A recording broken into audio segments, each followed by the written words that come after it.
So, Anders, what's the message to the guys after kind of a rocky weekend last weekend?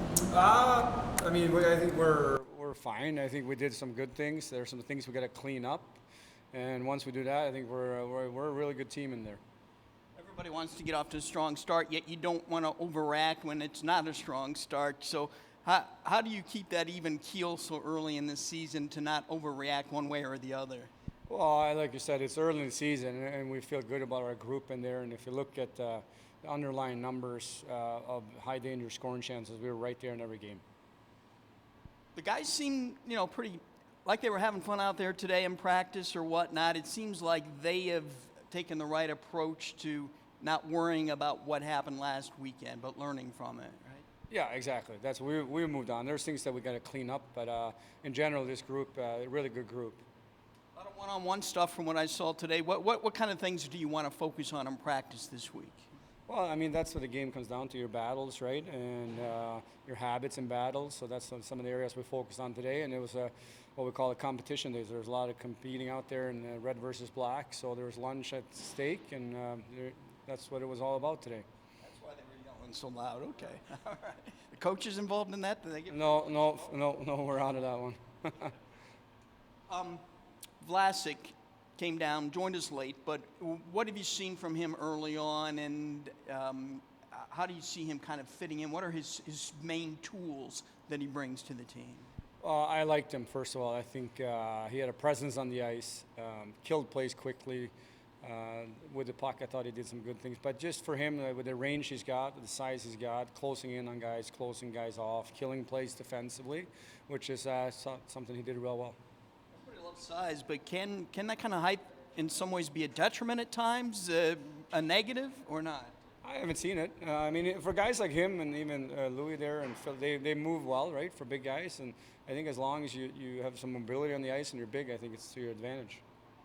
He's been fabulous, and of course he was at Toronto last year, but how valuable is he to this team right now, especially when you need some extra offensive punch? Yeah, I think he's been really good. He plays hard, he plays through guys, he skates. I thought he was a good fit with Reichel too. The speed between the two of them is kind of scary to watch. Looks like Arvid might be up for a little while, but Wells, I don't know if that was his first AHL start. It was, okay. Little rocky for him, but how do you approach it in that situation where you want maybe him to get his confidence built up, but you don't want to leave him out there if things aren't going well for the team defensively? I guess kind of take us through that thought process of trying to build up a young goalie's confidence like that. Yeah, I think he's played in AHL, and that was part of the reason he's comfortable. He's been around. I think he was in Bakersfield and Chicago last year. So, yeah, I mean, I think he wasn't, I thought he was fine. I thought, if you ask him, I'm sure he's not happy with his game, and it was more to relieve some stress on him, but overall, we like him. You said Reichel earlier, 6 points in his first 4 games. I know he's a guy that a lot of people have their eyes on, but where do you feel like from last year to this year in the summer, what about his game has gone up to the next level for him to be off to a personally a good start?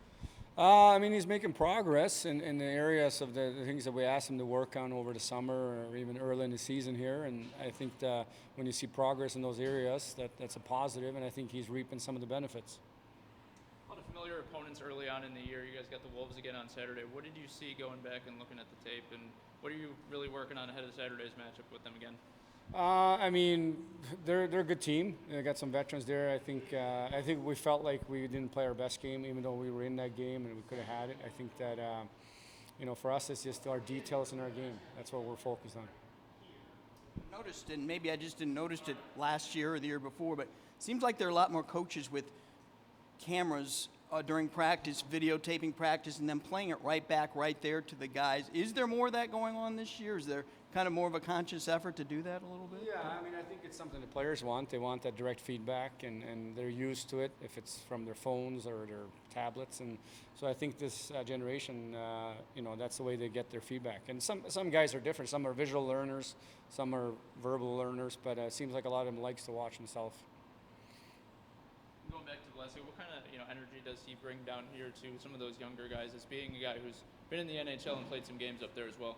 Yeah, boy, he's still young though. But he's got a presence. He's got a presence on the ice. I like him. He's got a good personality, so he fits right into this group.